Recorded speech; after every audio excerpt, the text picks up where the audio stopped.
Hi, I'm Nancy Stafford. In the 5 years I worked alongside Andy Griffith on Matlock, I played a lawyer whose job was to defend the innocent. That, of course, was fiction. But the reality of innocent human beings needing to be defended from evil and evil people has never been greater. Right beneath our noses, all across America, in every community, large and small, there's an epidemic, and I don't use that word lightly, of young girls and boys being sold and bought as sex toys. They're trafficked like drugs, inanimate objects for the pleasure of the buyer. It's become a $38 billion a year industry. These children are contraband, and America has become Contraland.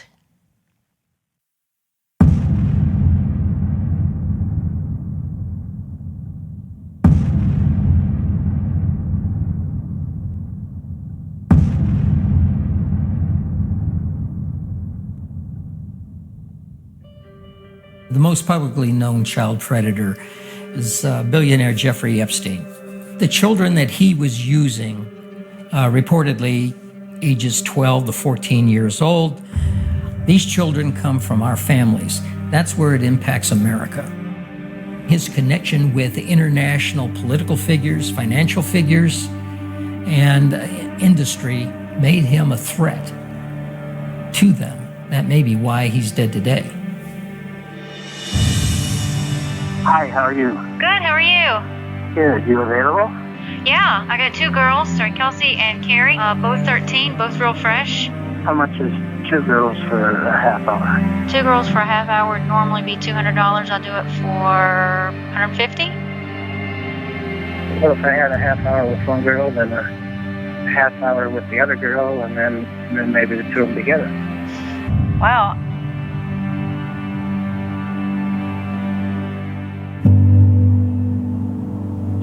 Are you still in Paragoula? Yes, sir, we are, but the girls are sleeping right now. We won't be open until a little bit later on. I believe that we should be able to make ourselves available for you at about 1 o'clock, if that's okay. The normal rate is $100, half an hour, $150 for an hour, unless you want both girls. And then, I'll be willing to bargain with you about that because you seem like such a nice guy. Yeah, these are physically my own girls. I've got a really small operation, but I take real good care of them.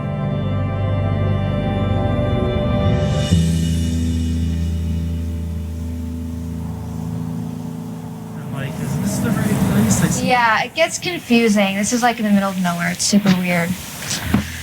Okay. Yo, you can come on in. You can go ahead and sit on the couch. I'm gonna get a drink.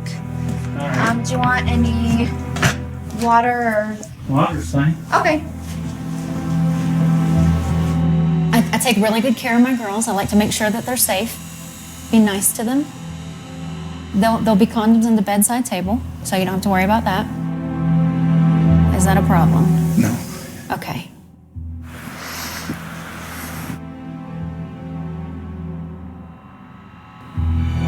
Lacey, sit down. Sit down.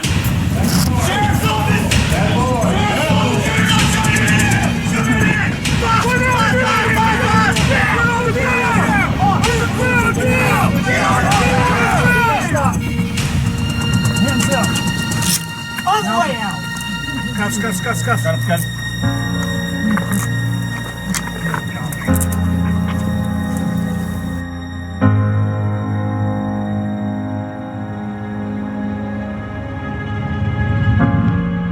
Craig Sawyer is the most qualified individual to handle the mission for interdicting child predators and child sex traffickers.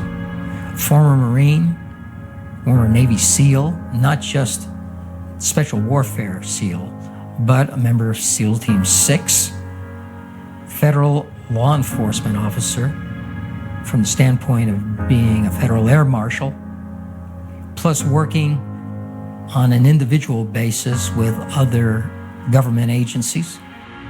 I feel like as a warrior, You know, I'd been a Marine, I'd been a Navy SEAL, I grew up as a fighter, and I realized that, man, yeah, I'd spent the first half of my life going up against terrorists, serving as a counter-terrorist operator in the counter-terrorist unit, and that was a worthy contribution.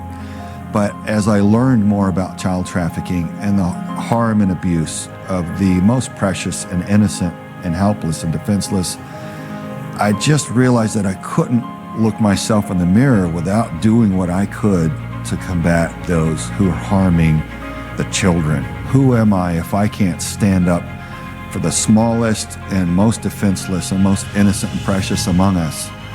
What kind of warrior can't even look after a child?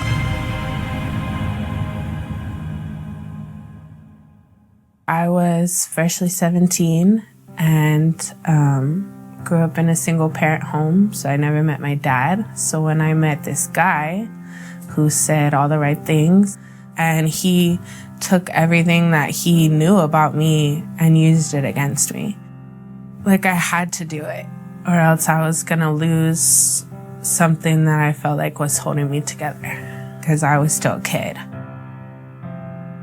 The most horrible things that happened when I was out there was at the hands of the buyers, and they prey on that and they just do whatever they want. They're hurting people, and they're doing years and years and years of damage.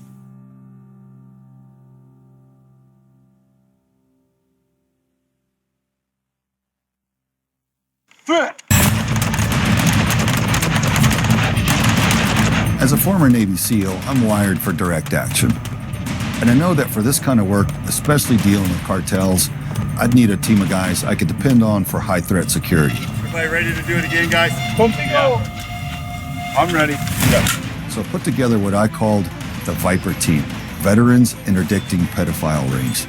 Former special operators, all very highly skilled and highly intelligent. Every one of them wanted to stop child trafficking. Yeah, nice. After a couple of days getting dialed in at the range, we were ready to deploy.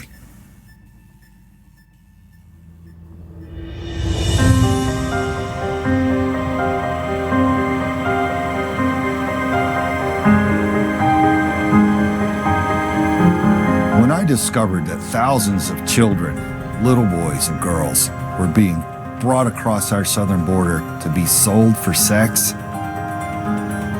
I felt this is where I needed to go first, to be Cold Valley. So you got this peak right off of our 10 o'clock over here? I think that's Scout Hill. I'm going to show you these Scout Hills here. This would be extremely difficult to find these scouts hiding in these mountains. You know, there's little caves and stuff up in there, and they tuck themselves back in there, and they're very good at what they do. The better they are, the more they make from the cartel. So not this peak, but this one right over here, and mostly on the south side. Yep, I'm going to put it out your side, and we're going down. Between 2006 and 2012, 75,000 children were brought into the United States and probably put into the pedophile pipeline. When author Tom Clancy created his legendary spy character, Jack Ryan, Clancy based him on a composite of 4 real-world intelligence operatives. But Jack Ryan was mostly inspired by one man, Jack Farmer. He is one of the top intelligence, counterterrorism, and criminal investigative specialists in the world. Drugs and alcohol are used by pedophiles in a grooming system for these children. They're used to groom them, to initiate them into pedophilia for the purpose of rape, and also to control them. After a while, they develop addictions, and from the addictions, then they see a way to cope. After a certain period of time, though, some of them just can't cope. They will commit suicide. If you don't have it, After completing their aerial reconnaissance, Craig and his Viper team coordinate with federal and local law enforcement, who are firsthand experts in how and where traffickers are exploiting our borders. For wearing all that camouflage was try to conceal his heat signature on FLIR. The Viper team then works up a mission plan in their Tactical Operations Center. Then it's off to the border, to do some more recon, expecting to encounter the traffickers in action. All right, we're about to roll into the Vicol Valley in Arizona, close to the southern border. It goes from Arizona to San Diego, California. It's the most significant hotbed of activity of illegal migration and narcotics and human trafficking into the continental United States. So even our federal and local law enforcement won't roll into there without multiple vehicles and significant support. So we should be able to get a look at what's going on there, but we'll definitely have to watch our six.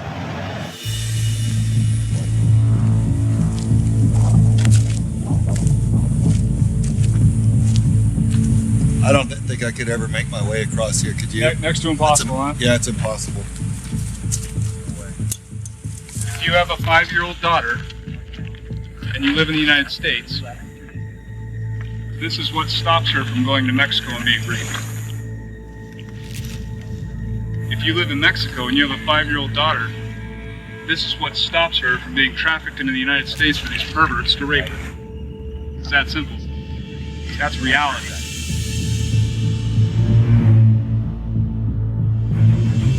The Viper team's goal is to locate the cartel spotters and make it harder for them to get their human cargo across the border and into the U.S. For many young kidnapped boys and girls coming through Mexico, this is where their journey begins. Well, if I wanted to know who was coming in here, I'd have someone up there because it's easy to drop them off and pick them up if they're living here in town or something, to have them up there watching. But otherwise, push them further back with high-powered optics to see the dust trails of the vehicles coming in, and they'll be able to count vehicles and see if it's law enforcement, SUVs, or what kind of activity that they could expect from that. There are about 75 cartel organizations that are controlling and trafficking women and children. Now, this is slavery, something that we had controlled and gotten rid of 150 years ago. Craig and his team move in to conduct recon in an area where all major mountaintops are occupied by cartel spotters. This is where we're camped out right now. There's 2 drops on the north side and there's 1 drop on the south side. This is where the scout's sitting that we were told about yesterday. Right. If he's sitting up there, that's a good sign that there's groups being pushed through.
That is a warning for the gangs. Really? Which gang? MS-13. MS-13? American soil? A warning by MS-13 that this is their territory. We gotta clean this up.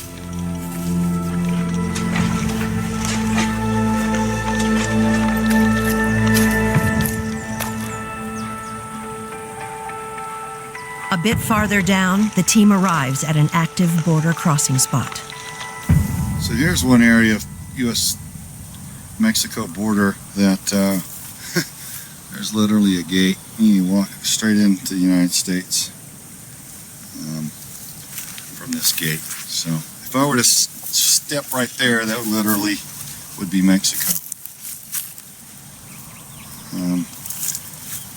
Now, last time I was down here, see this rickety little barbed wire fence up this hillside. There was literally little to no barbed wire at all, just a couple strands almost laying on the ground. That actually has been repaired a bit since I was down here. There are some minor improvements being made. I mean, this is, folks, this is our border. And in moments, they spot the cartel traffickers with their human contraband. For now, the traffickers' operation is disrupted as they have specific schedules to keep. But once the Viper team leaves, they'll eventually complete their journey straight into the United States.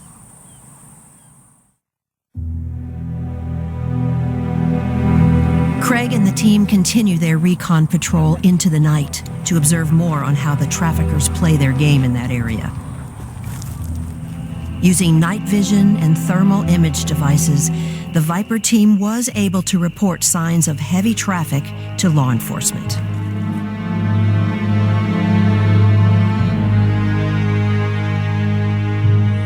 This is what they refer to as flat top. And it's another cartel scout location where they keep scouts up there year round, and also right here where I'm sitting. But right up the back side of it, right here, it runs the U.S.-Mexico border. So this is Mexico, and on this side is the United States. But that's it, folks. I mean, a little barbed wire fence.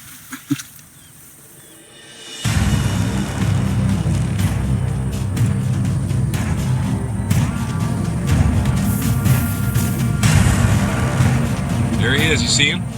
He's walking up on them rocks. Oh shit, yeah, there he is. Got it. Well, he just turkey peeked right there, his head. Yes, I see it. Oh shit, yeah, you just to the left. And I got to tell you, one of the things that really angered me as a warrior, an American citizen, was seeing that there are cartel scouts that are allowed to live on the mountaintops inside the United States and report with radios and circumvent our law enforcement. And that these cartel scouts live up on these mountains year round, and they're resupplied on a regular basis, and they're allowed to stay there. It's unthinkable. It's ridiculous. Since when do we give the enemy the high ground and just allow them to operate in our own home? How does that come about? I don't get it. There's a wide range of child trafficking victims and perpetrators that we're seeing.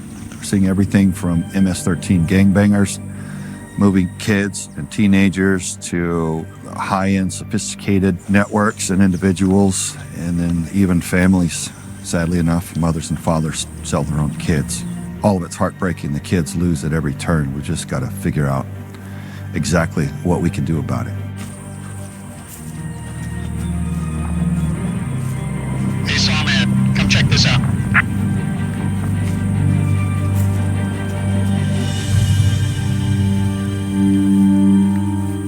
Looks like we just missed dinner. As we were coming up, they were watching us probably over here, and as we got up, they moved back down the mountain, and we followed suit into their main camp area, which they stage, and they all three had big packs on, carrying dope.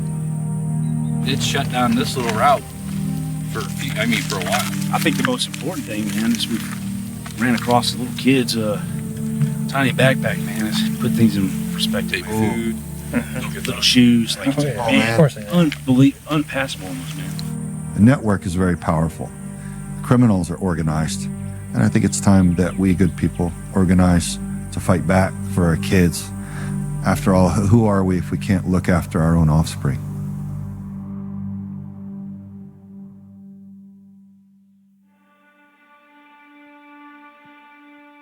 There are multiple things that cause this culture of child rape. One of the things is pornography. Another is Alfred Kinsey.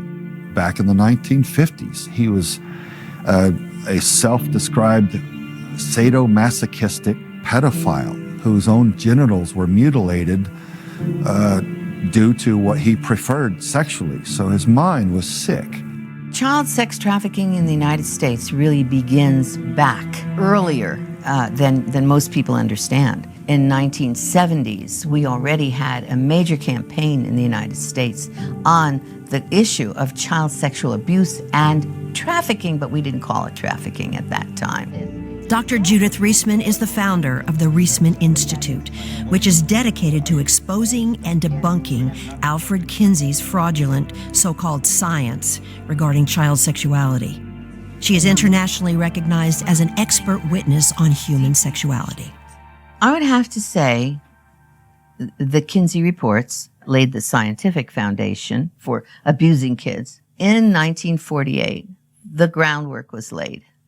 There was Sexual Behavior in the Human Male, which was Alfred Kinsey wrote Sexual Behavior in the Human Male, funded by the Rockefeller Foundation, supported across the board by Planned Parenthood, all came together with that. So Sexual Behavior in the Human Male. Then in 1953, Sexual Behavior in the Human Female. There was no field of human sexuality education before Kinsey. None. We had the common law that was based our laws on. It was biblical, okay. When Kinsey came on board, half the states in the Union gave the death penalty, could give the death penalty for rape. The other half, life in prison. Now we have all these feminists, properly complaining that rape is treated, in a casual way. Well, this all comes from something. It all emerges out of something.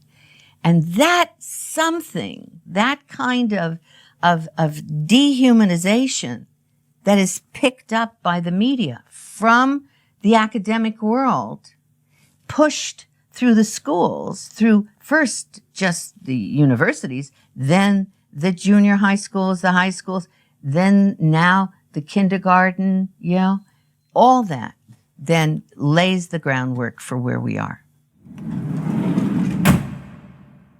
It seems like a percentage of Americans perceive Kinsey as someone who opened up the discussion for sexuality and that was a good thing. But what I think a lot of them fail to see is that he was a sadomasochistic pedophile, and what he did was horrific. And so his studies were falsified, and since they were, it seems to me like his studies and the doctrine that have followed need to be gone back, reversed, denounced, disavowed, and replaced by more wholesome and healthy real science, whatever that actually is, but not to take the falsified studies of a sick mind and accept that as science. You're talking about a man who, he didn't just use images of children, he used real children. He used real children, and he had charts and graphs of orgasms that a child was supposed to have an orgasm, a 5-year-old, a 4-month-old.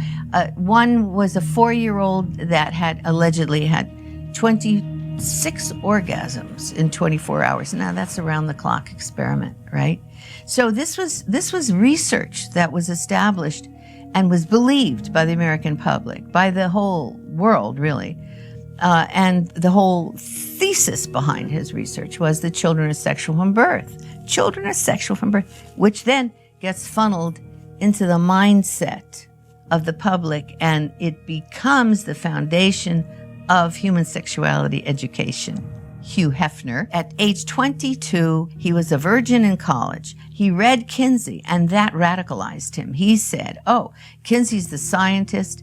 I will be Kinsey's pamphleteer. So what comes out of Playboy is the stream of pornography, which is at the base of your trafficking world. Absolutely. The stream of pornography. 15 years later, we got Penthouse. 10 years after that, we got Hustler. And then it hasn't stopped, right? But the impetus for that came from the academic world, came from Dr. Alfred Kinsey's fraudulent data. And look at all the harm it's caused. Enormous harm. Alfred Kinsey should have been arrested, so should all his teammates have been arrested. The Kinsey Institute's still alive and still educating the public. And now we are seeing the explosion, and the end result is the massive abuse of children, as well as directly related, the trafficking of children, because you can't separate the grooming of children from the trafficking of children. Most of us start out in the business as children because what adult would make that conscious decision? Not very many. My mother had a drug problem and she wasn't pretty enough to make any money, but I was. I really wanted my mom to love me, and I also didn't want her to be sick. So that's how it started.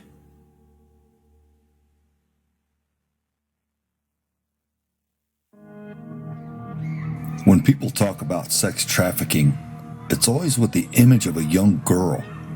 But in reality, young boys are targeted to a disturbing degree as well. Horrifically, there's a national organization that specifically targets young boys. Its name is NAMBLA. NAMBLA is the North American Man-Boy Love Association. It's a group of men that are sexually attracted to boys. Bob Hamer spent 26 years in the FBI, much of it working undercover, as a hitman, drug trafficker, international arms dealer, professional gambler, and pedophile. I literally sat through a meeting with the members in which they discussed having oral sex on 18-month-old boys. I was able to attend 2 of their kind of top secret national conferences. Once I got to the meeting, I realized that it was more about celebrating your love for boys, where to go to find boys, how to seduce boys. It was those type of things that the members were talking about. Most of the men that I dealt with were high-functioning individuals. I think a lot of us think we can identify who the pervert is. We think, they hang out at the public park with a trench coat and flash somebody, but that's not what I ran into. I found that the men in this organization ran the socioeconomic gamut. One of the men that we convicted had a Corvette, and that was sort of his entree into the boys, because he would allow the boys to ride in his Corvette. They liked his car. It varied with each person, but it really is. It's a grooming process. I mean, it's similar to the dating process, where it begins with a glance, with a kind word, with a conversation, and pretty soon you've developed this relationship. One of the members was big into Frisbee, and it allowed him to kind of come behind the boy to hug him and get close to him and show him how to toss this Frisbee. They sought out that child that was seeking a father figure. And once they were able to identify that person, that's how they were successful in their seduction. I will only apply this to NAMBLA. I am not an expert I'm not a child psychologist. I'm not trained in psychology. But in my experience with NAMBLA, 3 years, not on a daily basis, but 3 years in the organization, participating at a high level, writing for their magazine, communicating with 165 members that were in prison. Not one child was successfully targeted by a NAMBLA member that had a strong, loving father figure in the home. And one of the members told me, "You can never cure us, but you always tell the court-ordered counselors what they want to hear."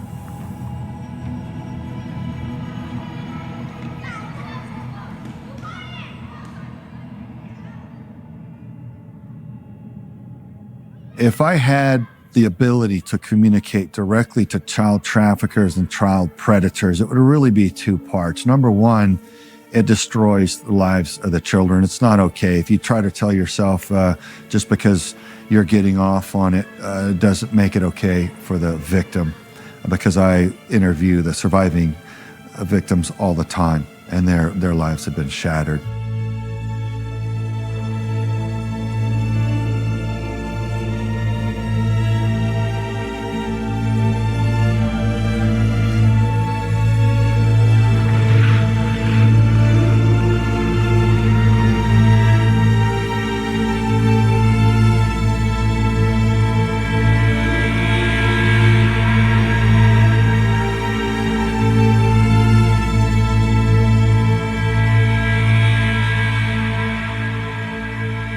If you're out there preying upon the children, we're out there looking for you, and we're probably going to get you.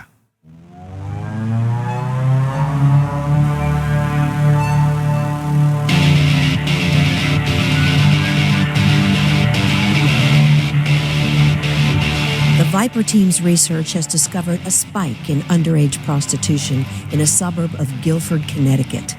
Teaming up with local law enforcement, they plan to send a message to the pedophiles of the city. You seek out sex with a child, you go to jail. We're going to head to the police station, meet the chief of police, along with the DA, liaison with them, coordinate, and map out exactly how we're going to operate together to get this operation done.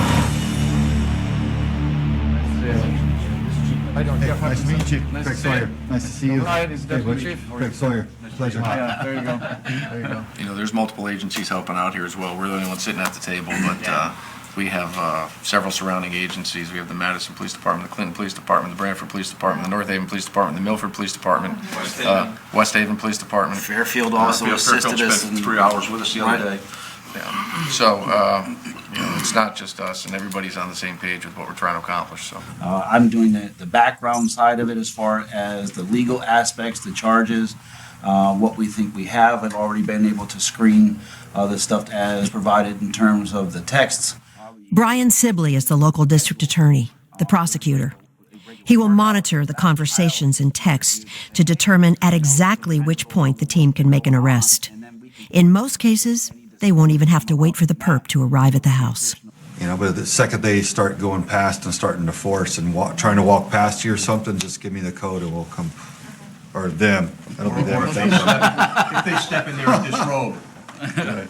So yeah, if we can stage your truck, somehow where it's kind of severing off the backside of the driveway, it forces them to park in that area, then it's only logical to go up on the deck. Yeah, the deck's going to be lighted. Hopefully they might see the decoy inside the window anyway. Yeah, if we know that they're coming up, then I'll be in the door and motioning in. A woman working undercover is pretending to be the pimp, selling a young girl to men who are answering an ad on Backpage.com. Backpage is a virtual shopping mall for all things sexual, including access to underage girls and boys. Since this recording, Backpage is now illegal and offline. Once all that's done, Matt's going to reset his team back at the house, bring the transport vehicle back and secure it back in the garage, and we're going to reset up for the next round. All right, so we're off to go prep the target house that we're going to use for the operations, figure out how to hide the cameras there, the lay of the land, so to speak, and coordinate what we're doing there. I'd say it's so common that no matter what town you're in, that by now you can probably go within a couple blocks and find a victim or a perpetrator of child trafficking. Is that pervasive, and that many people finding out that they can prey upon the children and benefit from it? So it's very widespread. After posting online ads for sex with a young girl, they received the first response within 15 minutes. Within 30 days, they received over 5,000 responses, locally.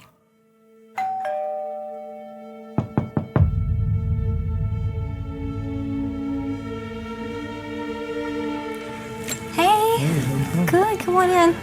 Law enforcement and the Viper team are at the ready, but everyone's concern is this predator armed? Is he violent?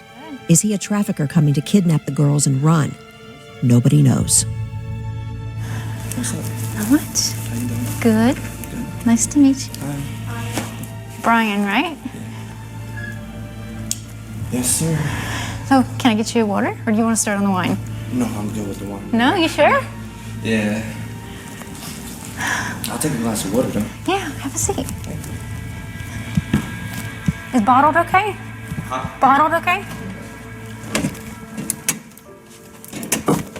Craig and his team wait for Brian the DA to give them the word. So what made you interested in this? Why'd you answer my ad? I don't know. I'm a boring person. I need to do something fun in my life. All I do is go to work and go home. I don't do nothing else. I mean, I'm not gonna lie, at first I was thinking it was kind of sketchy, but that's why I kept like, not like hassling you, but I just wanted to make sure that I was alright, because there ain't nothing in this world worth my freedom, you know? Yeah. No, I feel the same way. It's a risk putting an ad like that out on Craigslist. Yeah, because you see a lot of, excuse my language, but you see a lot of crazy people up there. Yeah. So I hope you don't mind that I actually invited somebody to come along. Go on. How you doing, buddy? You're here to party? Not so much. How you doing? Well, if you let me know what you got in mind, maybe I can be of assistance. I don't know. I not really. Like I said, I get a little nervous, you know. And trust me, I don't want no problems. No, I understand that. But I understand a few more things too. Yeah. What's like what? I know you're into family play. I did that one time with a cousin of mine. She got so drunk one time, and it was just like, oh. She came on to me, and I was just like, yeah, I'm not into it, and this, that, and the third. And then she like started grabbing me and touching me or whatever, and I'm like, nah, bro, I can't. And then I got up with her, and then that was that. All right. Well, what drove you here today? What made you decide, okay, I'm gonna come and do this? Nothing. Just like I said, man. I'm sorry. Keep your hands out of your pockets. No, it's just my phone. Yeah. Keep your hands out of your pockets and have a seat, please. Okay. You know what? I don't even feel comfortable right now. And even when I first walked in, I felt a little awkward. Yeah. Well, I think you felt awkward because you've been a bit of a bad boy. Bad boy. That's the code word. Yeah, and I'm... Stand up right now. Hands behind your back. Yes, sir. Do it now. Yes, sir. Turn in. Anything on you shouldn't have weapons in your poker? Yes, sir. Keep an ID on. Yes, sir. Alright, stay right there. Turn and face me. Give me a search, please.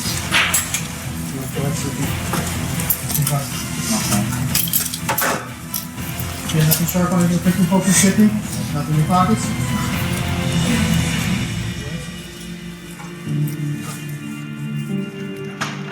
The first predator is taken away to be booked with attempting to have sex with a minor. He's potentially facing 8 years in jail, plus a $10,000 fine, and an average lawyer fee of $175,000. He'll be a marked man for the rest of his life, registered as a sex offender. The fact is, he was guilty of this crime before he even got to the house. But V4CR operators and the police gave the perp plenty of opportunity to fully express his intent to have sex with a minor by letting this sting play out. Statistically, we're learning that each child predator harms an average of 70 children each. Some of them, it's hundreds of children because they've worked themselves again into positions of authority and access, and some of them sadly never get caught. Others get caught very early on, so the average is about 70 children each, and so they tend to never stop.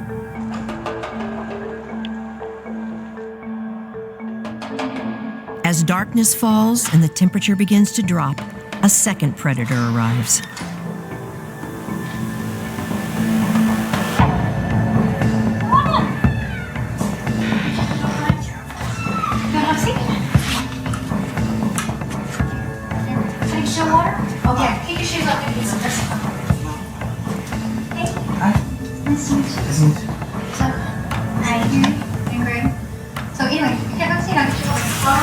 Yeah, that's fine.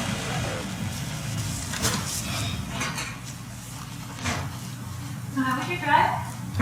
Cold, Yeah. but I like it, so. Ugh. What? What's wrong with the cold? Yes. Gross. So, I hope you don't mind. I have a little surprise. I kind of took it upon myself because of what we've been talking about. Okay. I have a friend that is kind of connected in such things. Yeah. So I asked him to come over and tell us about some of the special deals that he could get us on, like more experiences like this. That's cool. How's it going? Hi. I am someone who you can consider like your recreational activities director. Okay. I know a lot of people around here. You let me know what you're after. Maybe I can help you out. How about we try this if I do end up coming again? Yeah. Can we do it then? Would that be Like possible? me then? Well, I mean, Well, what, I don't, help me understand, I'm not sure I understand why you're here. I don't wanna miss out on anything. Well, why are you here? I'm here to help you, man. I'm here to help you, find a 12-year-old girl, apparently. What was it that drove you to come and seek this out? I mean, I think I understand based on the communication, but Yeah. can you help me kind of understand your thoughts a little more? I've been depressed for the past 2 years now, out of being secluded, alone.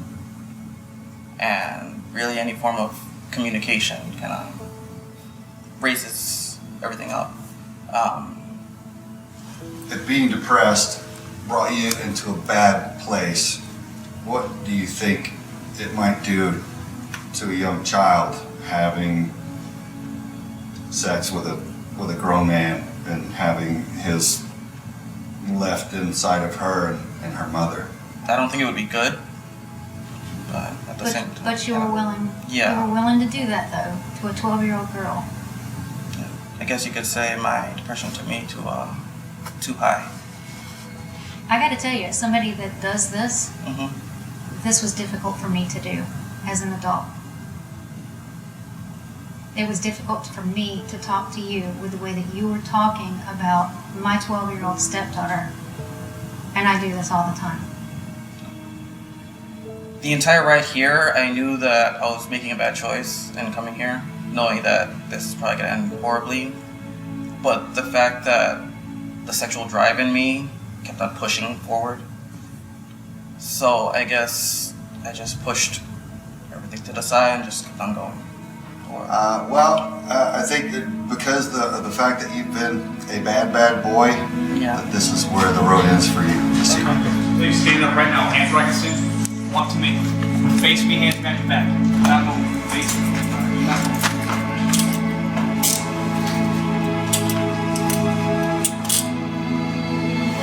Can you bring them? Yeah, we'll bring them. Yeah, we'll bring them. We're only going to the garage, not going outside.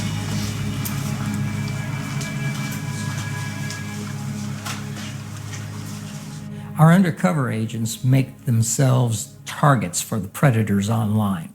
They don't have to work very hard at it because these predators are out there looking for their targets already. It's not really like going to a pond and throwing a hook in and pulling in catfish. It's more like going to the pond and dropping a stick of dynamite in there and they all come up. There are thousands of them that will respond, certainly hundreds within one night. Okay, slow down a little bit because the road is going to veer off to the left. The next predator made a mistake with his directions and has gotten lost. It's way up. Listen. Will you both of you listen? Realizing he's in over his head, he begins to panic. What? Knowing he's a repeat offender with a propensity for violence, the external surveillance team who's been tracking him decides to end this right there.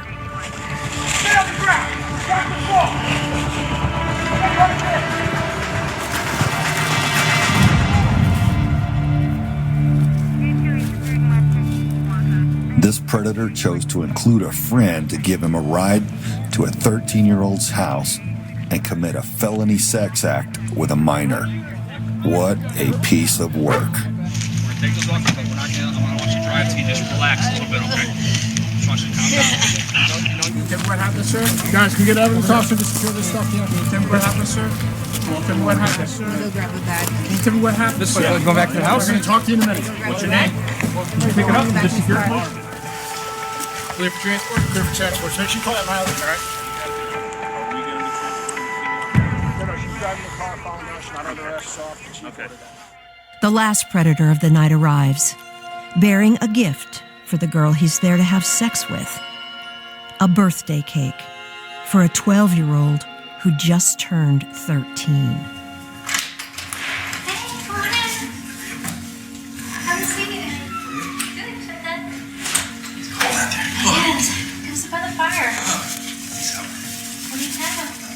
Little treat here. That's for chocolate cake, right? That's so sweet. Thank you. The predator also brought some lingerie for the girl and her mother to wear while they engaged in his perverted sexual fantasy. Do you want to take your jacket off? Sure. Glad we can get together today. Yeah. So how are the kids? Not too bad. Not too bad. How old are they? 15 and 13. Oh, wow. Yeah. So, have you always enjoyed younger? I've never experienced it. Right. Like, is it something that you've ever been curious about? Oh, yeah, absolutely. Absolutely. Hey, Carrie, how old are you? I'm 13. 13? And you just had your birthday? Yes, sir. Well, happy birthday. Thank you. So, and we actually have them ready if you wanted me to go up and change. Sure. Yeah? Sure. Okay.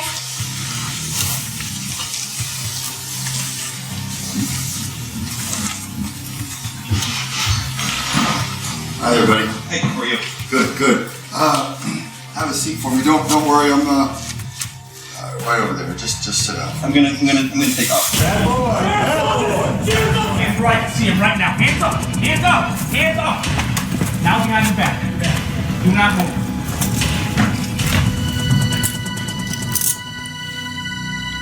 There's no any weapons in the car? No weapons on it. Get rear protection. You go shooting? You're an agent. What kind of agent? You're a federal agent? With what agency? You have a weapon on you in your car? He worked for the Treasury Department. Specifically, it was the IRS Criminal Investigation Division. The man had children of his own, and he showed up at the site wanting to have sex with a 13-year-old girl after just dropping his own children off. He was even so sick as to bring a birthday cake because he was told by our undercover agent that the girl was having a birthday. And so he was going to use this cake to help groom her to whatever his specific desires were. If this individual was with you, with your children, had seen your children, it could have been the same thing. If he's willing to jeopardize his oath to the country to the point where he wants to break the law like that, he'll do it with anything. In accessing these pornographic sites and dealing with child pornography on government computers, they're opening up our IT infrastructure to our nation's enemies. The industry itself is run by criminal organizations. Many cases, foreign governments. Even the images that are passed can have embedded code in them, which will further jeopardize our IT infrastructure. And we're talking about government agencies here, all the way from the Department of Defense, DEA, Department of Justice, the Treasury Department, the IRS. They're actually compromising those infrastructures to the point which makes it a national security issue. As nice a man as he might think he is, putting him in jail is the best thing for him. There, he'll have time to get counseling and perhaps change his life for the better. The running, the hiding, the guilt will finally end, and he can get the help he needs.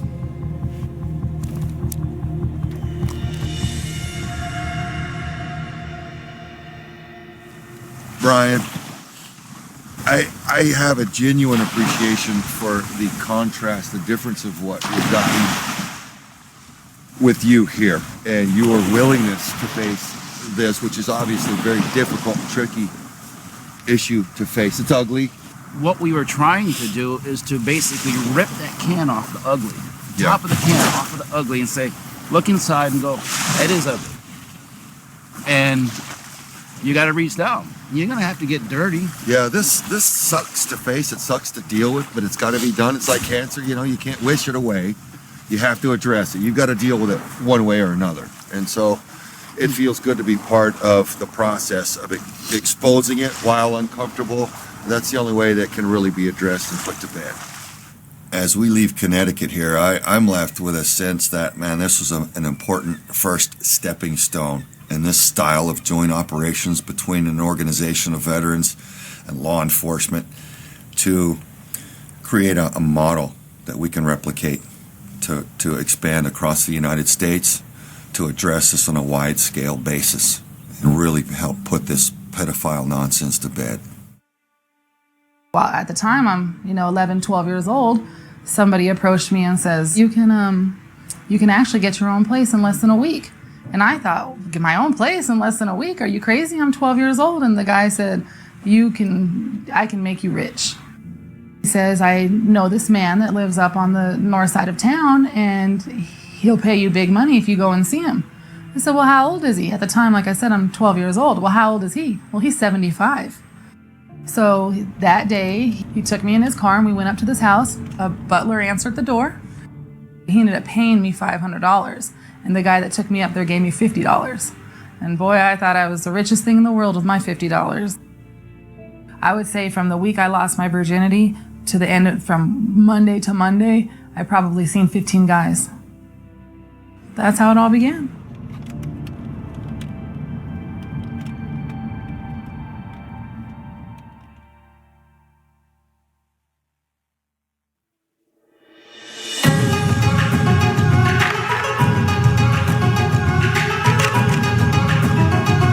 Thailand is known for its ancient ruins and ornate temples, but it's also known as the top destination in the world for sex trafficking.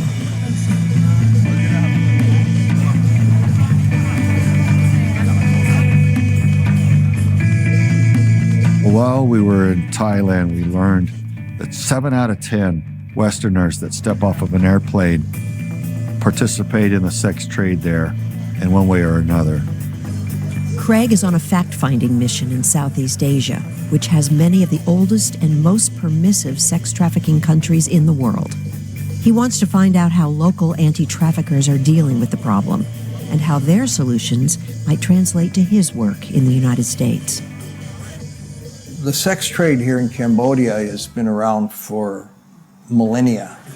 Ted Olbrich is the head of Foursquare Children of Promise, one of the largest providers of orphanages for sex trafficking survivors. The whole value of a woman is based upon their virginity. And once they become broken, quote unquote, which is the term that they use here, they are not considered marriageable. So that's a big issue. Then you have these women, they've come out of the countryside, and a huge percentage of the girls, especially, that grew up in the rural provinces were never considered worthy to educate. And so when the factories opened up, many of the workers that come in are illiterate young women, and they find that they can earn more money in that sex trade than they can working in a garment factory. ពេលដែលគេជួញដូរខ្ញុំហ្នឹងគឺខ្ញុំត្រូវថ្នាំសដាមគេបាត់ហើយហ្នឹងគឺខ្ញុំអត់ដឹងថា And that time she want to jump from the guest house to the ground floor, like when she want to kill herself. Shanae was trafficked until she was 19. Her family didn't have enough money to feed themselves, so they locked her in a guest house and brought men to her there. And sometimes she go out for the sex, and they just pay her for $50 and sometimes the mother need the money, so she has no choice. Just go with the man and take $50 from. Thankfully, Destiny Rescue is one organization that is doing something about it. Working closely with the police, their undercover agents contact girls who want to get out, and then stage fake raids so no one suspects the girls are leaving for good. Once we get the intel, obviously then it's passed on to the cops here, and then the case will start. That's what we're pretty much doing tonight, is trying to locate the minors, get as much information as we can, and then put a case together. Armed with a list of girls who desperately want to escape, Destiny Rescue and the police strike late that night.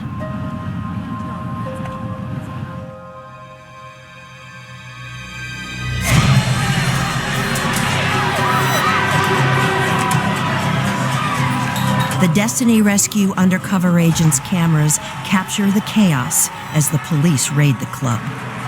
The girls believe they're going to jail, but it's really a doorway to a new life. I think tonight went really well. Got the girls rescued. They're actually getting new life. And you just see it smile. It's great to see. The raid was a success, but the learning curve has been steep. Through a lot of trial and error, you know, guns in our faces, fights in clubs, and just learning how to do things smarter and better to protect ourselves is where we are today. And we're in for the long haul, you know, like there's so many kids out there, estimated 1.2 million kids being trafficked. So, you know, it's a big job, and we're all committed to seeing it end. You know, we have to be.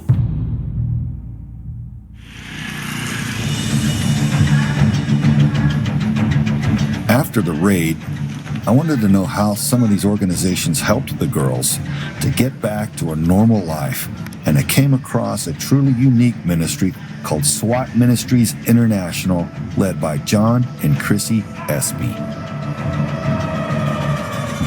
SWAT stands for Spiritual Warriors Against Trafficking.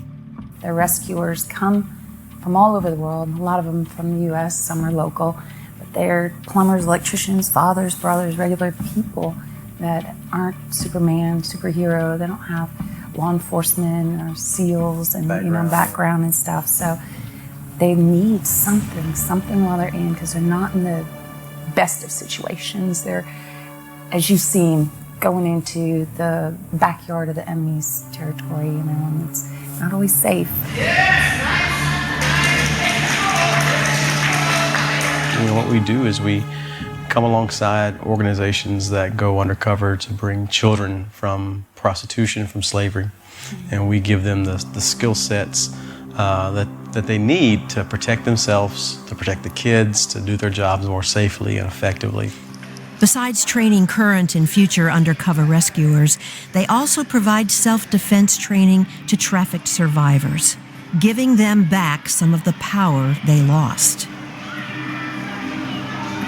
Everybody has a heart for the kids. Everybody, you know, has a burning desire to see these kids rescued, and I do as well. But what my heart is really like, God just burdened my heart for, is the guys going undercover, the rescuers. That's my heart is like, that's who that's my boys, and if anything happened to them, it would break me in more ways than I could possibly imagine. I learned a lot from running operations with Destiny and from SWAT Ministries International about how to take my team to the next level. And after a month of running joint operations with them, it was time to go back home and apply this new knowledge with my own team.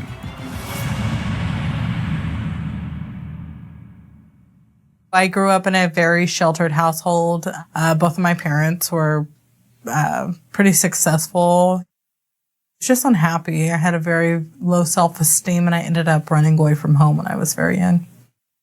And I met a 30-year-old man who asked me if I wanted to go to a party, and I told him yes. At the time, I was still a virgin, so I was innocent, and he took advantage of that innocence. I don't ever feel like I'm going to be the same. I feel marked. Some days I just want to sit there and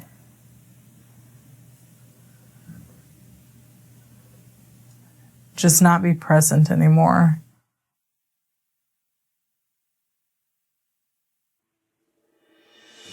My wife woke me up in the middle of the night, crying,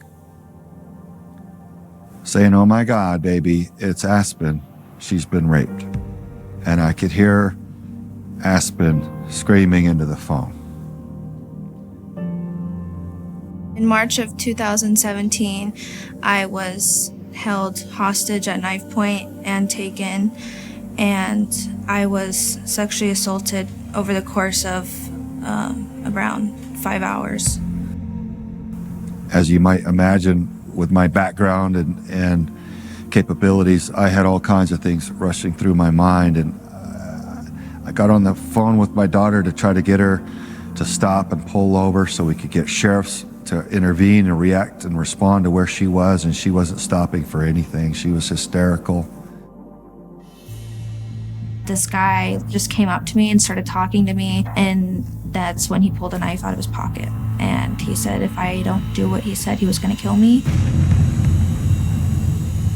And so we start walking across the road, and along the way, he would stop and pull into like a lot and sexually assault me multiple times down the road.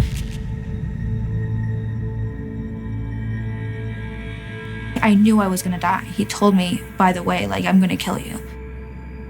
I just kept asking him if he could let me go. I was trying to say anything that I could think of. I was like, oh, I'll come back tomorrow. Even though clearly I wasn't going to, I was just trying to say anything that I could to just get him to let me go. After that, he actually walked me back to my car, and I drove home. And so when we got her back, it was just a matter of deciding what we were going to do about it as a family. My family did their best that they could to be there for me and support me, but I just felt like there was nothing that anybody could do to make what happened go away. She was seeing demons in her room at night. It was giving her hallucinations. The doorbell would ring and she would start shaking uncontrollably.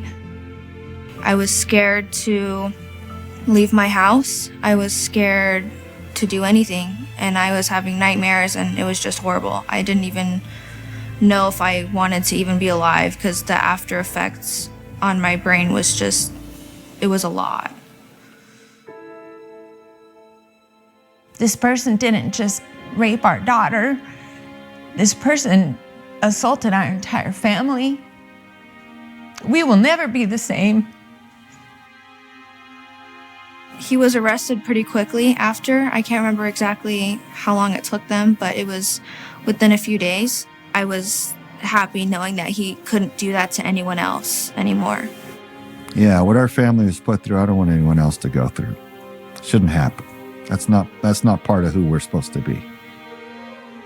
What our goal is to take this really ugly experience and to do everything in our power to keep it from happening to another family. No family deserves to have this happen in their life. You're never the same. Never. Our family was tearing apart. We were just pretending that we were all okay. And then Aspen surprised us all. I heard that they were going to be doing a sting operation, and right away I was like, I'm in. I immediately declined the idea. I discredited it and threw it off. My own wife, whom I thought was on my side, said, Craig, you should let her do it. When Craig first asked me about Aspen being a decoy, and he was really conflicted over it, I immediately knew it would take some power back. And he was really apprehensive at first because he didn't want me getting into any kinds of trouble. We have to wear bulletproof vests because we don't know these people that we're encountering, and it can be very dangerous. And so he absolutely did not want me to go. I don't think that my daughter should have to be in a place where she needs a bulletproof vest, ever. I said, no, I'm going. This is a way for me to take back my power and for me to look in the eyes of the predator when they're in handcuffs instead of the other way around when I was the victim. I was like, oh, you little scrapper, you. Okay, so at the end of the day, I decided, all right, we're gonna do this. And so he said, all right, let's go.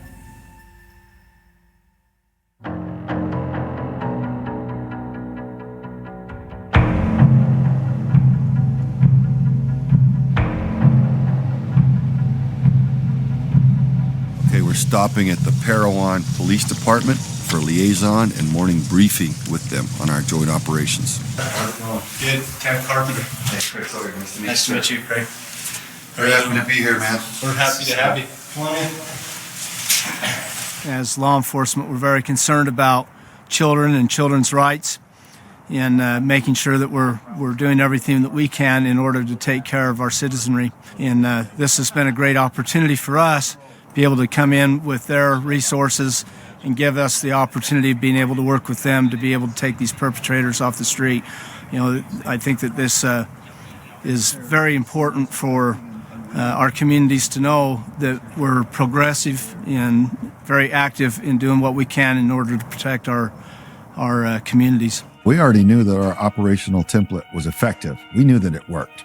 So we went in there with confidence, met with the law enforcement, briefed them on how we conduct our operations, and set up the house accordingly. I'm 19 years old and working for the first time with law enforcement as a decoy to take down a bunch of pedophiles. An ad was placed in an underground website last week, and dozens of men have responded to it, eager to sexually assault a 13-year-old. It's scary, but it's important for me to be here. Every time there was a knock on the door, I got a little bit of butterflies, but I don't think it was necessarily from nervousness. I think it was because I was excited to take these guys down, mostly.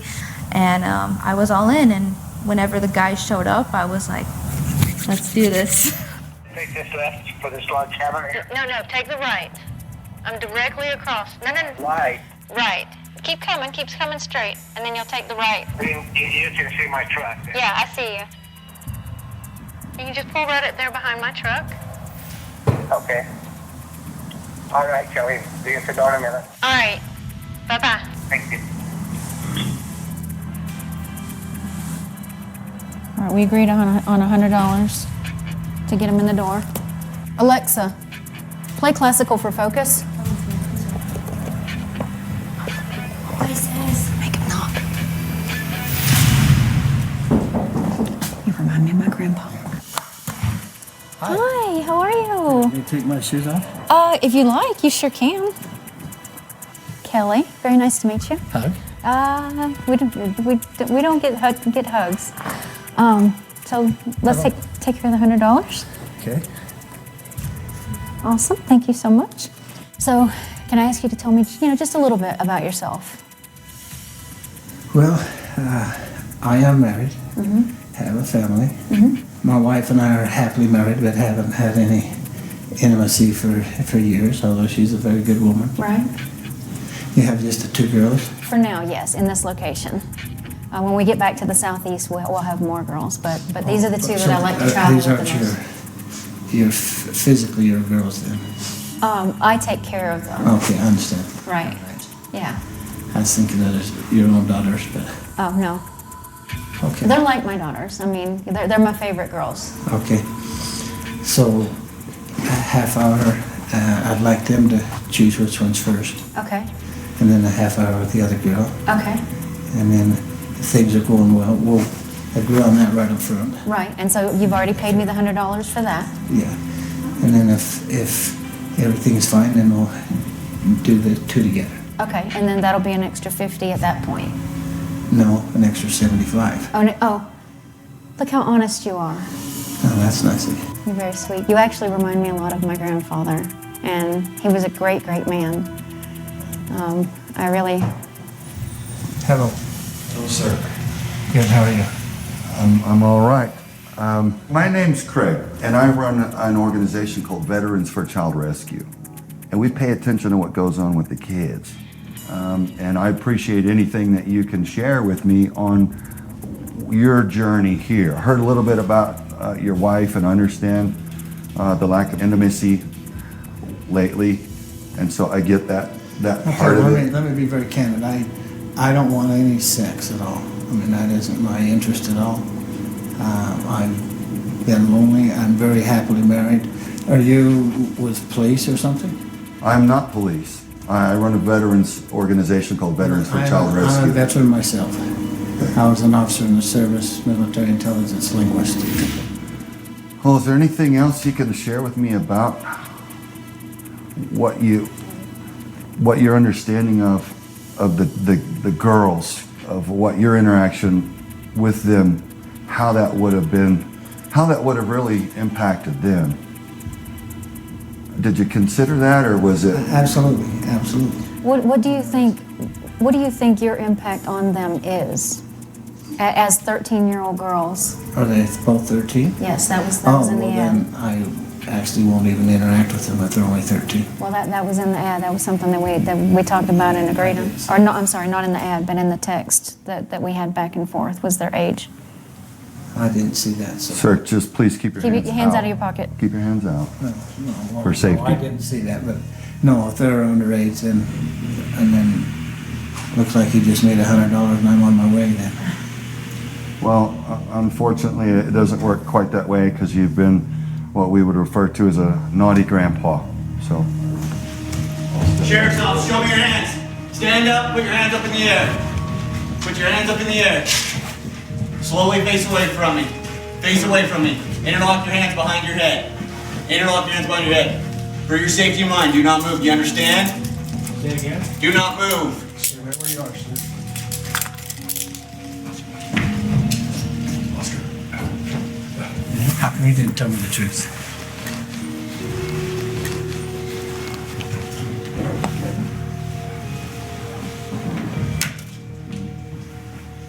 What did he say up here? Military intelligence linguist and now works in construction. So he's a veteran officer, military linguist. When these guys would get arrested, I would walk up to them and I would stand a couple inches away from them right in their face and I would just stare at them. She would just stand there and watch them turn from predator into prisoner. And she confided in me, Papa, I have to let you know that this has been more healing than any counseling I think could have ever been. I got to reverse it and I got to put these people in the position that they should be in instead of me. And they were powerless. They were being taken down. They were being hunted instead of me. They were not going to be able to hurt anyone else anymore. Ultimately, it was the right choice. It was so beautiful to see her fight back. You're my hero. That's everybody. You're starting to become mine. Woo!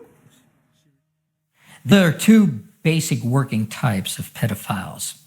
What we call gutter pedophiles. These are the individuals that you would normally associate with low-level street crime, people that you would picture in a trench coat hanging on a corner, trying to lure children in with promises of candy. The other are elite pedophiles. These are individuals that are in positions of authority or positions of community respect. We're talking about government officials. We're talking about police officers, judges, school teachers, church aldermen, people that you would trust your child to be with, that you have faith in. That's what makes elite pedophiles so dangerous.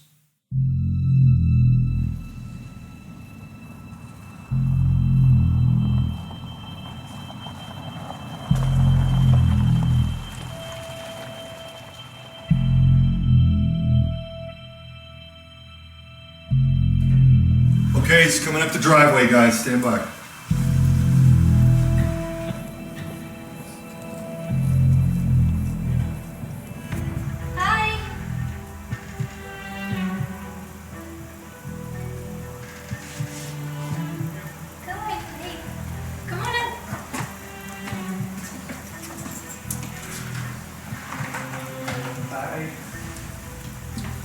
waking up.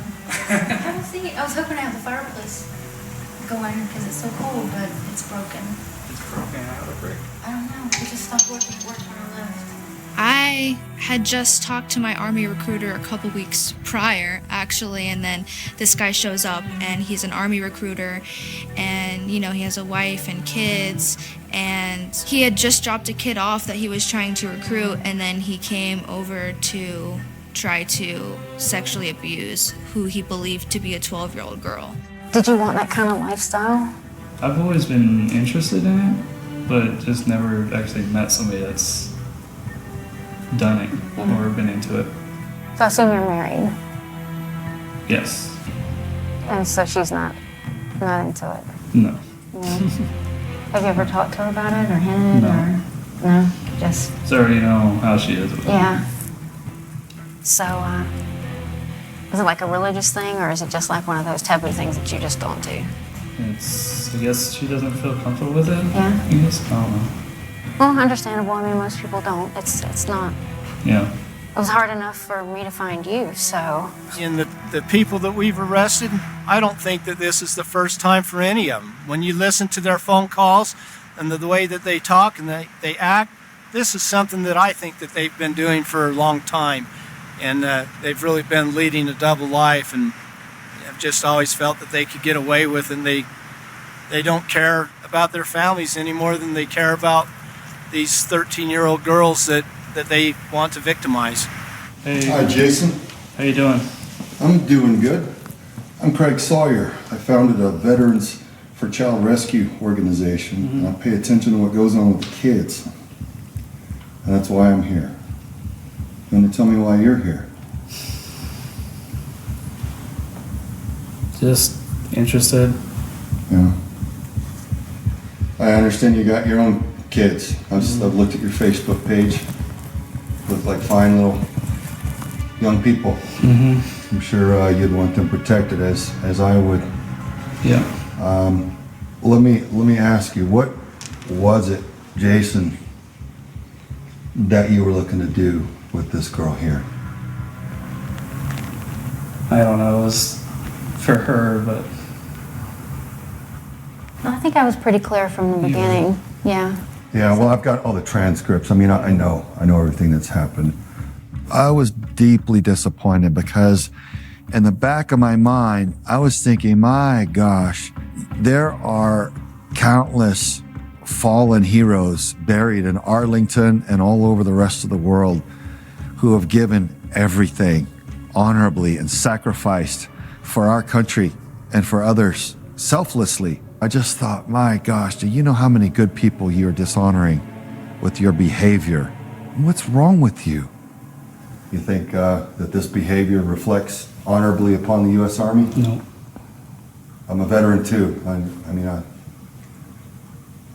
I think I can understand how that would be looked upon. Yeah. So I think it's unfortunate that you've chosen this path.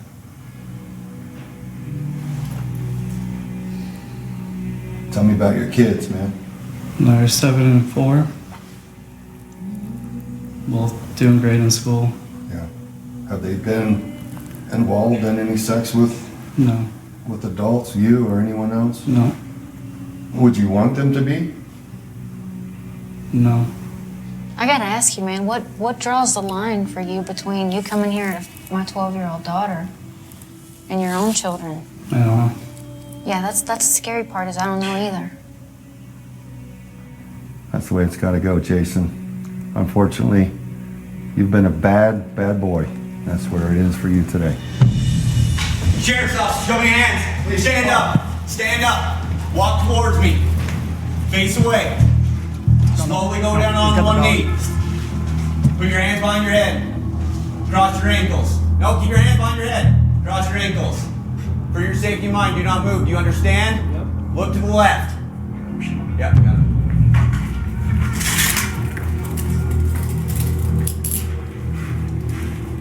I have more disdain for those who abuse positions of authority than anything else.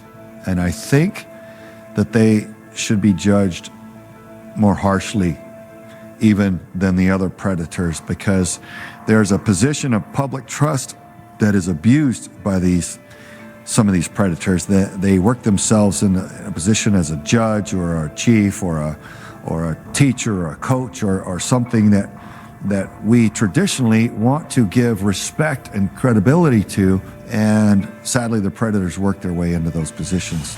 You know, their families are as much victims as these children are.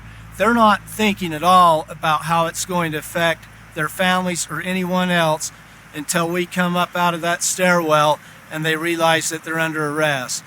And one of the things to me that's been really quite heartbreaking for me is to have to call their wives and say, we just arrested your husband for 2 counts of child rape. And it's very heartbreaking for me to have to tell them that their husband is a sexual predator. My gosh, he's supposed to be serving and protecting. He's got kids of his own. He's got the responsibility to protect the little ones. And so if our officials are in on it, we've got a problem. The sexual exploitation of children has increased exponentially. For instance, between 2003 and 2006, it doubled. It doubled again between 2006 and 2008, and then it doubled a third time from 2009 to 2013. It used to be that when we arrested a pedophile, we would find images that he was dealing in, maybe 100, 150. Today, though, we're up to 150,000 that we routinely find, and they go as high as 1.5 million. Why so high? Because they use it to trade. They use it to invest, and they sell those images to other pedophiles. This is a growing industry. That's why it's making so much money globally, especially here in the United States. The child pornography being watched is being performed by somebody. There is a perpetrator that is committing the offense. There's a child which is a victim. Whoever is watching that pornography is facilitating that child's rape. It's criminal. It's evil.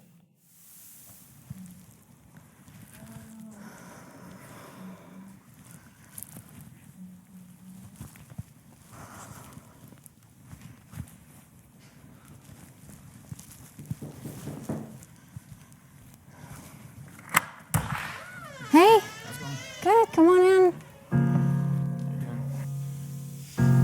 Sorry. Give me just 1 second, please.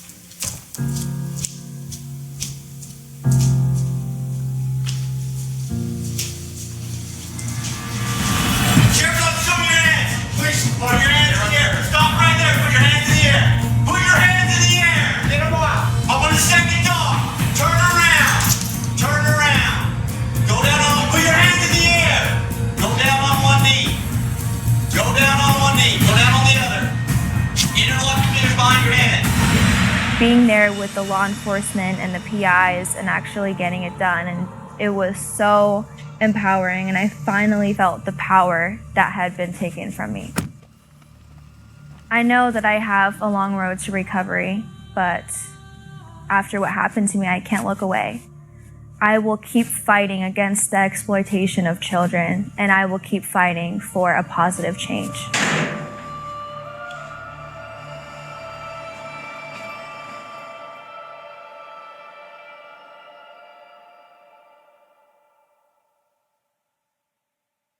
We remove the branding tattoos that are forced on victims of sex trafficking.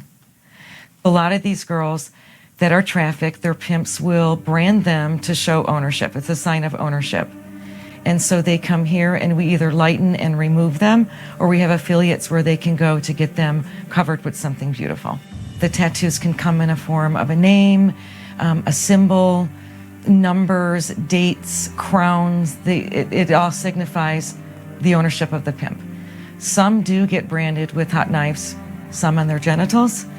I have a daughter that was sexually assaulted, and I seen the trauma that she went through and magnify that over and over again. It keeps me driven to do this. A lot of these girls are trafficked at a young age, 11, 12, 13, 14 years old. It is such a manipulation. They're seeking something that maybe they're not getting from home, or maybe they were bullied in school. The foster care system, instances like that. And these men know how to groom them. They're called Romeos or groomers, and they will say and do anything to gain their trust. They will even have dinner at their parents' house as the boyfriend to gain their trust. And once the trust is there, it's over. They go to a different state, or however this particular person does it. I feel anger, sadness, the whole thing. I try to give grace and forgiveness. And when we see these girls, a lot of times they're just happy, silly, and you wouldn't know, other than that we do know.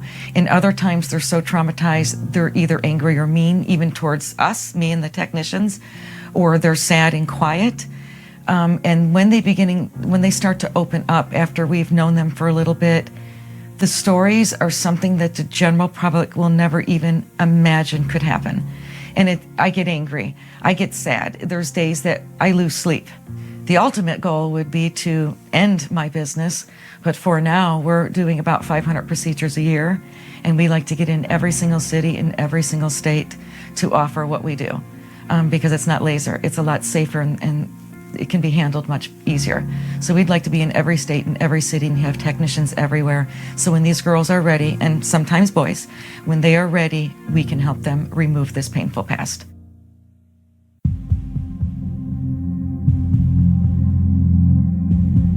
V4CR has built a coalition of nonprofits and non-governmental organizations, or NGOs, each addressing a different aspect of the child sex trafficking problem. Sold No More focuses on education and prevention, equipping children in schools with the knowledge of how to avoid falling victim to child trafficking.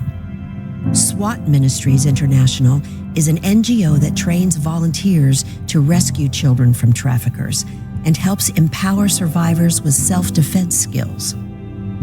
Soul Survivor Inc.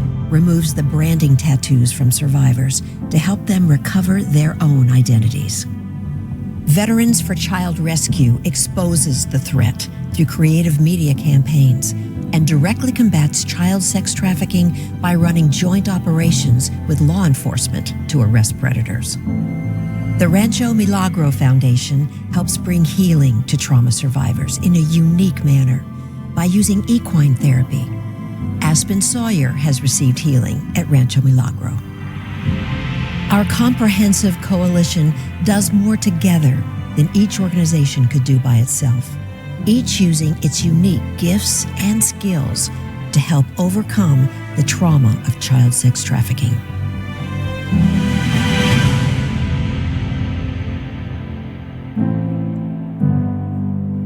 I think we've been conditioned too much so in the United States to be tolerant of everything.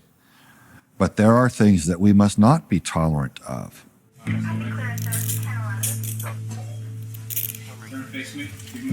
must not be tolerant of that which will kill us or that which will destroy our children. And so what I want people to know is that this is a situation that we can defend all American children and really all the children across the globe. I would like for this to grow into a global cause. I think it's super important for guys to just realize that, you know, women are not sexual objects. We're not property. We're human beings. And, you know, you might think looking at, you know, Playboy or whatever is innocent, and it might seem that way. But oftentimes what can happen is these guys start to venture into more things because they get bored with the usual naked woman and they want to venture. And that's when they can get hooked onto child pornography and things that can be really harmful. And that's when they start to kind of think in their brain that women are sexual objects, and they start to treat us that way. Real men don't buy kids. Real men do not buy children for sex. Real men are strong, and we are protectors of the defenseless, and we certainly do not prey upon vulnerable women, and we certainly don't do it against and upon the defenseless and precious children. knock it off or we're coming for you. There's too many people that watch porn at a young age. There's these games where they actually get points for raping someone, and they're desensitizing that these are human beings. They're not toys. You can't buy them and hurt them like this. But as long as there's supply, demand, it will never end.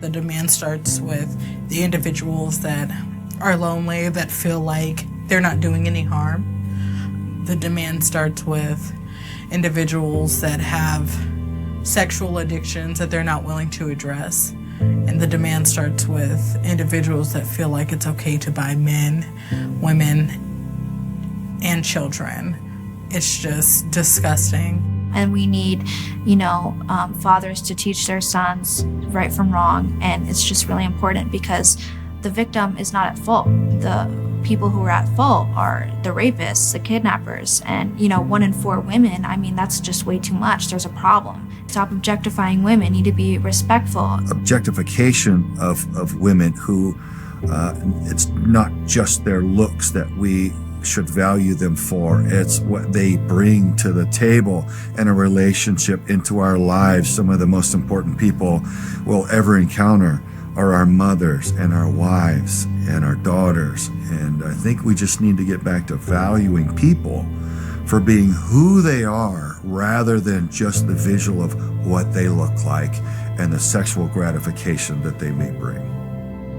When we lock our doors and our windows at night, we lock up our vehicles and we retreat to our master bedrooms with our children in their rooms, and we think that they are safe, but we might as well have left the window wide open because they're on their phones, they're on their computers, they're on their Xbox games, and predators are interacting with them and stalking them, asking them for video and pictures of themselves that they use to then blackmail the child and scare them into giving more, and then meeting them in a place, and it just leads to harm. So the predators are reaching right through the airwaves into our children's bedrooms, and we do have to safeguard them in that way.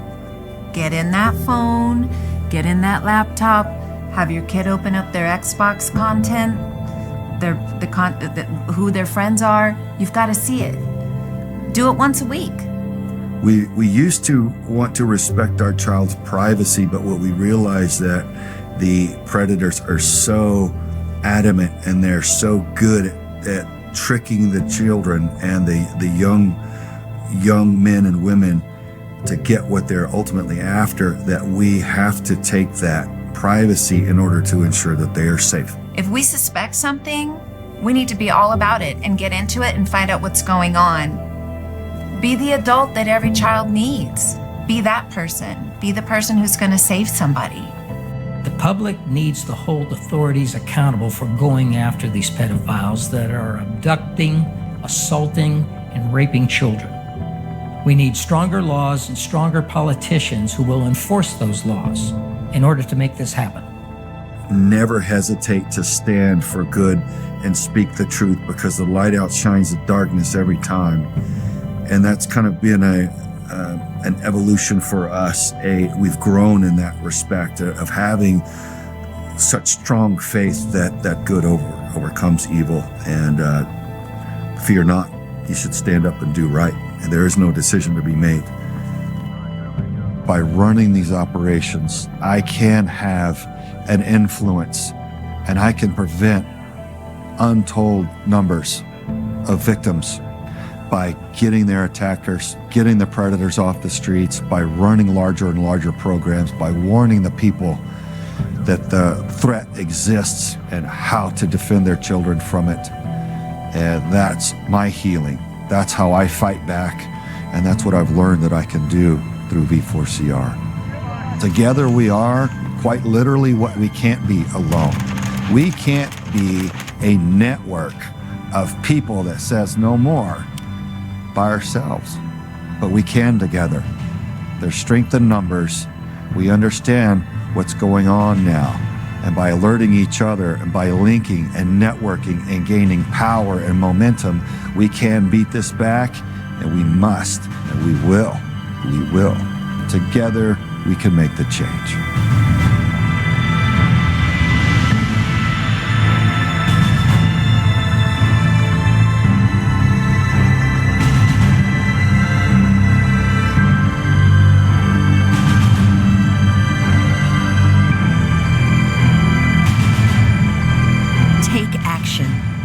go to vetsforchildrescue.org.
Come on! Reach your hand.